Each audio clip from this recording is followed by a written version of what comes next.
Corona के टीके को कहीं पहुंचाने के लिए मणिपुर में रविवार को पहली बार ड्रोन का इस्तेमाल हुआ। मणिपुर के बिशनपुर से सड़क से 26 किलोमीटर की दूरी हवा के जरिए 15 किलोमीटर हो गई और इसमें महज 12 से 15 मिनट में आईसीएमआर ने टीके पहुंचा दिए। परिमल कुमार की रिपोर्ट।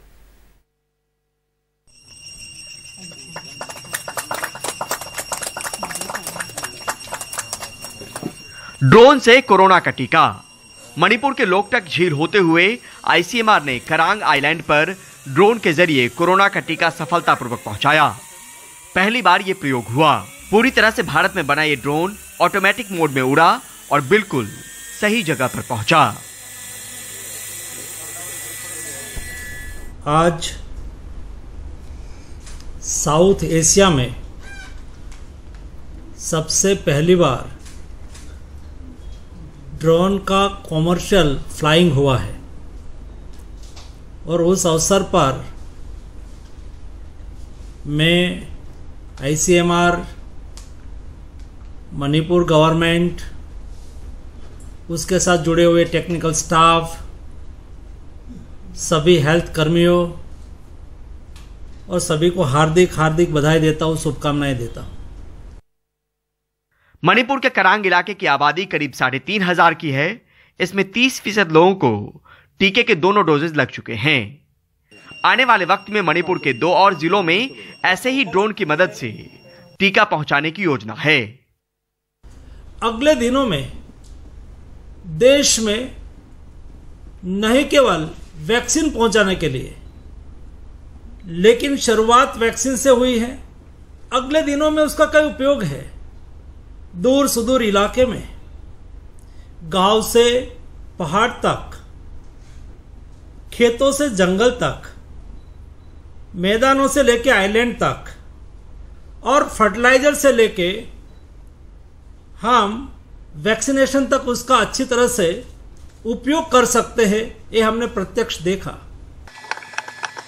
टीकाकरण अभियान के तहत तमाम मुश्किल और उतार चढ़ाव के बीच देश अब 100 करोड़ डोज का आंकड़ा जल्द ही छूने वाला है।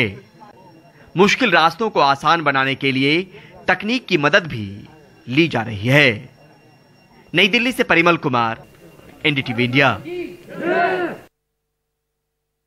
ग्रामीण इलाकों में 5वीं से 12वीं और शहरी इलाकों में 8वीं से 12वीं के स्कूल को कल से खोल दिया गया। कोरोना के मद्देनजर पहले दिन के लिए खास इंतजाम भी किए गए, तो वहीं अभिभावकों के मन में अब भी कई सवाल हैं। सुहित मिश्रा की रिपोर्ट।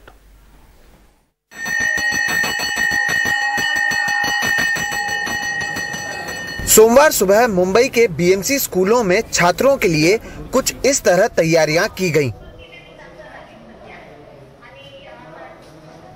लगभग 1.5 साल बाद मुंबई में स्कूलों को शुरू किया गया है। शहरों में कक्षा 8 से 12 के छात्रों के लिए और ग्रामीण इलाकों में कक्षा 5 से 12 के छात्रों के लिए स्कूल शुरू किए गए हैं, लेकिन इस दौरान कोरोना से जुड़े कई नियमों का पालन करना अनिवार्य होगा। पहले तो हमने पूरा बिल्डिंग को सैनिटाइज कर लिया है, पूरा बिल्डिंग सैनिटाइज, सब क्लासरूम सैनिटाइज कर लिए है और पेरेंट्स का कंसर्न लिया है कि जो पेरेंट्स स्कूल में बच्चों को भेजना चाहते हैं उन बच्चों को भेजिए। बच्चों की बैठक व्यवस्था हमने अभी आपने देखा कि एक बेंच पे एक ही बच्चा बैठेगा। बच्चा टिफिन भी नहीं लाएगा। 3 घंटे का एक शॉर्ट सेशन का स्कूल रहेगा। तो उसके इसलिए कि कोरोना के पूरे नियम का हम पालन करके ये स्कूल का हम रन करने वाले। पहले दिन बीएमसी के कक्षा 8 से 10 में पढ़ने वाले कुल 67,000 बच्चों में से 37,000 बच्चे स्कूल में उपस्थित रहे। नियमों के अनुसार माता पिता की मंजूरी के साथ ही बच्चों को स्कूल भेजा जा सकता है। जिन बच्चों के अभिभावक मंजूरी नहीं देते वो ऑनलाइन पढ़ाई जारी रख सकते हैं। स्कूल केवल 2 से 3 घंटे के लिए खुले रहेंगे। टिफिन खाने की अनुमति नहीं होगी। एक क्लास में 20 से 25 छात्र रहेंगे। एक बेंच पर एक ही छात्र बैठेगा। अधिकांश शिक्षकों का वैक्सीनेशन पूरा हो गया है। जिनका नहीं हुआ उन्हें आरटी-पीसीआर टेस्ट कराने को कहा गया है। मुख्यमंत्री उद्धव ठाकरे ने भी स्कूल खुलने के बाद छात्रों से बात कर सुरक्षित तरीके से स्कूलों को चलाने का आश्वासन दिया। त्यांची काळजी घेणं, त्यांची व्यवस्थित जबाबदारी घेणं ही फार महत्त्वाची जबाबदारी आपल्यावरती आलेली आहे आणि मला खात्री आहे आपण सगळेजण एकत्र आहोतच। एकत्रित राहून ही जबाबदारी आपण पार पाडू आणि एकदा उघडलेल्या शाळा आपण पुन्हा बंद होऊ देणार नाही, बंद होऊ द्यायची नाहीच या निर्धाराने आजपासून आपल्या या आयुष्याला पुन्हा एकदा सुरुवात करूया। सोमवार से स्कूल जरूर खुल चुके हैं, लेकिन अब भी कई परिवार और अभिभावक ऐसे हैं जो अपने बच्चों को स्कूल भेजने से कतरा रहे हैं। बिना वैक्सीनेशन के हम बच्चों को बुला रहे हैं स्कूल में, टीचर्स को बुला रहे हैं।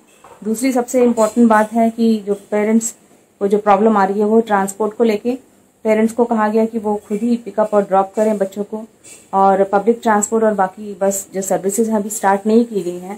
तो बिना इन सब चीज़ों के प्रिपरेशन के गवर्नमेंट ने जो है स्कूल्स रीओपन किए हैं, तो इसमें छोटे बच्चों को बहुत प्रॉब्लम होगी और पेरेंट्स को भी। करीब 1.5 साल बाद बच्चे एक बार फिर से स्कूल लौटे हैं और सरकार को उम्मीद है कि आने वाले दिनों में इन छात्रों की संख्या में और बढ़ोतरी होगी। लेकिन ऐसे कई अभिभावक हैं जिनके कई सवाल हैं।